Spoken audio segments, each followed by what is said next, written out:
हम science and technology के स्वर्णिम काल में हैं। लेफ्ट राइट सेंटर इतना सब कुछ घट रहा है कि it's very difficult to keep up. But तो भी 2023 में साइंस में जो भी जबरदस्त चीजें हुई उसमें से मैं कुछ चुनिंदा चीजें आपके लिए इस वीडियो में लेकर आया हूँ। सबसे पहला है चंद्रयान 3 की लैंडिंग। 23 अगस्त 2023 को जब चंद्रयान 3 के विक्रम लैंडर ने मून के साउथ पोल पर सफलतापूर्वक लैंड किया तो इंडिया बन गया नंबर 1, दुनिया का पहला देश जिसने मून के साउथ पोल के पास लैंड किया। ये भारत के लिए ही नहीं पूरी दुनिया के लिए गर्व की बात थी। चंद्रयान 3 के विक्रम लैंडर के साथ गया था प्रज्ञान रोवर, जिसने बहुत से पिक्चर्स लिए, डेटा जनरेट किया और अपना काम सक्सेसफुली कंप्लीट किया। भारत की मून लैंडिंग को एक्सप्लेन करने के लिए मैंने 2 वीडियोस बनाए हैं इस चैनल पर। अगर आपने वो चेकआउट नहीं किए तो इस वीडियो के बाद देख सकते हैं। नंबर 2 पर आता है पॉपुलेशन एक्सप्लोजन।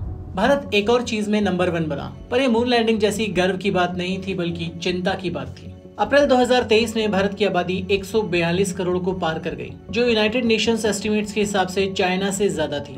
अभी इंडिया की ग्रोथ रेट के हिसाब से प्योर एस्टिमेट्स हैं, क्योंकि भारत की जनगणना या सेंसस 2011 से हुई ही नहीं।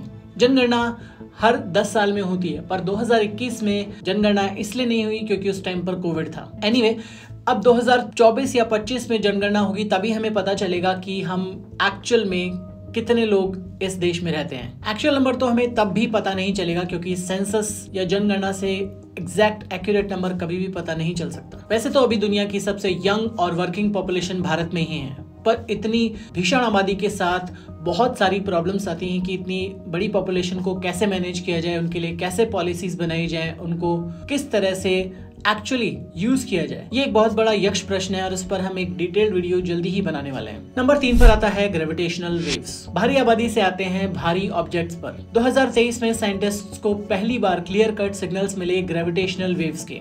ये ग्रेविटेशनल वेव्स जनरेट हुई थी लाखों करोड़ों साल पहले, जब 2 सुपर मैसिव ब्लैक होल आपस में टकराए और उनसे निकली जबरदस्त शॉक वेव्स या तरंगे यूनिवर्स के स्पेस टाइम को रिपल करती हुई अर्थ तक पहुंची। ऑफ कोर्स, जैसे पानी में बनी हुई तरंगे समय के साथ कमजोर पड़ जाती हैं, वैसे ही ये शॉक वेव्स या रिपल्स या तरंगे कमजोर पड़ गई थी। तो साइंटिस्ट्स को इनको कई गुना एम्पलीफाई करना पड़ा, बड़ा करना पड़ा, ताकि हम इनको रिकॉर्ड कर पाएं, इनको एक्सपीरियंस कर पाएं। ग्रेविटेशनल वेव्स एक तरीका है इस यूनिवर्स को स्टडी करने का और ये जानने का कि इस यूनिवर्स में मैटर कैसे अरेंज हुआ, ब्लैक होल्स कैसे बनते हैं और भी बहुत कुछ।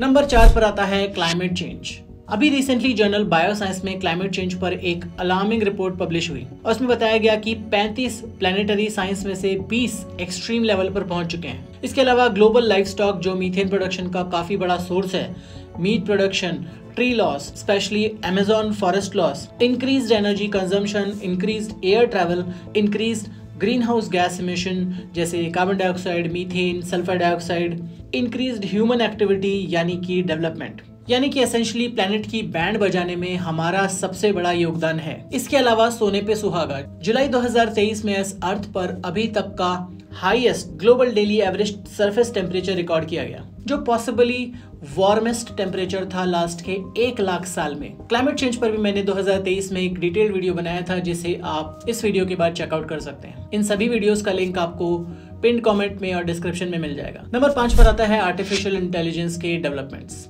2022 के अंत में और पूरे 2023 में आर्टिफिशियल इंटेलिजेंस मेन स्ट्रीम हो गया।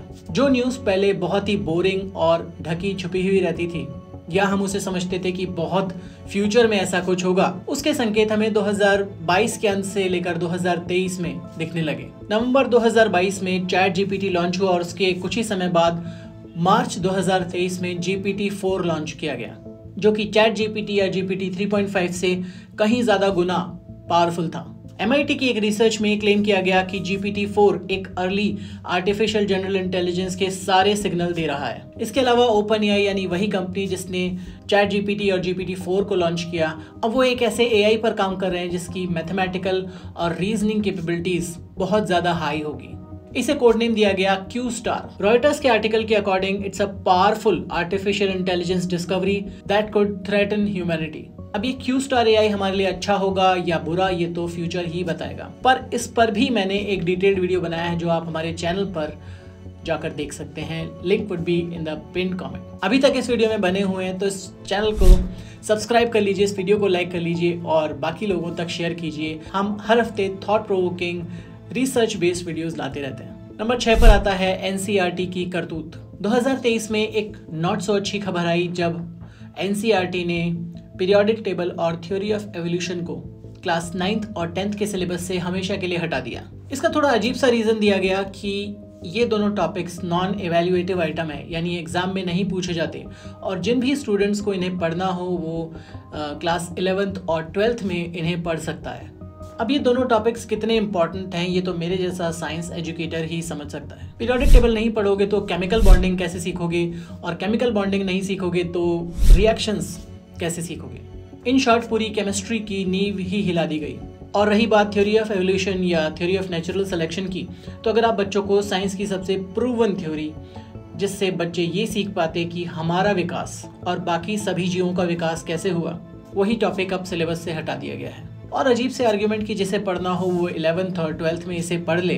अधिकतर बच्चे 11th और 12th में साइंस नहीं लेते तो वो थ्योरी ऑफ एवोल्यूशन या नेचुरल सिलेक्शन को कभी नहीं पढ़ पाएंगे और जो भी अध कचरा ज्ञान उन्हें इंटरनेट से मिलेगा उसी को सच मान लेंगे। और वही बच्चे बड़े होकर फिर इस तरह के बयान देते हैं। आज तक किसी भी व्यक्ति ने न कहानी में न मौखिक ने लिख करके बताया कि वो जंगल में कहीं गया था, किसी शहर में गया था, उसने किसी बंदर को आज भी बनते हुए देखा हो, ये कहीं पर नहीं देखा गया। डार्विन ने इस प्रकार की जो थ्योरी दी है वो वैज्ञानिक रूप से भी गलत है और इसलिए स्कूल और कॉलेजों के अंदर इसको बदल कर नहीं हुए। जब से धरती पर आदमी आया है शुरू से ही आदमी है और आदमी ही रहेगा। The most foolish theory in the history is theory of evolution. हम कैसे बन गए? हम इवॉल्व होते होते बन गए। बंदर से इंसान आ गया, ऐसे जंप करते करते करते बंदर क्या बन गया? इंसान बन गया। So this is such a big foolishness. इसके अलावा लास्ट 2 खबरें हैं जो शायद इतनी बड़ी ना लगें बट बहुत ही ज़्यादा सिग्निफिकेंट हैं। नंबर 7 पर आता है नासा का ओसाइरिस रेक्स प्रोब, जिसने अपने 7 साल का मिशन कंप्लीट किया और ये अर्थ से भी पुराने एस्ट्रॉयड बेन्नू के सैंपल्स कलेक्ट करके अर्थ पर सक्सेसफुली ला पाया। इससे हम अर्थ के फॉर्मेशन और डेवलपमेंट के बारे में काफ़ी कुछ जान पाएंगे। और last but not the least एक खबर फ्यूचर की होप पर भी। एक ऐसी ड्रग पर काम चल रहा है जो ना सिर्फ वेट लॉस को प्रमोट करती है बल्कि हार्ट अटैक और स्ट्रोक के खतरे को भी कम कर सकती है। ये ड्रग हमारे एक गट हार्मोन को मिमिक करती है जिसे कहा जाता है ग्लूकागॉन लाइक पेप्टाइड GLP-1 और इसे ही कहा गया है breakthrough of the year. अगर ये चल निकली और ठीक से काम कर गई तो बहुत से lifestyle coaches, weight loss coaches, fitness gurus, इन सब का बिजनेस हमेशा के लिए बंद हो जाएगा। आपके हिसाब से 2023 की बेस्ट साइंटिफिक न्यूज क्या थी?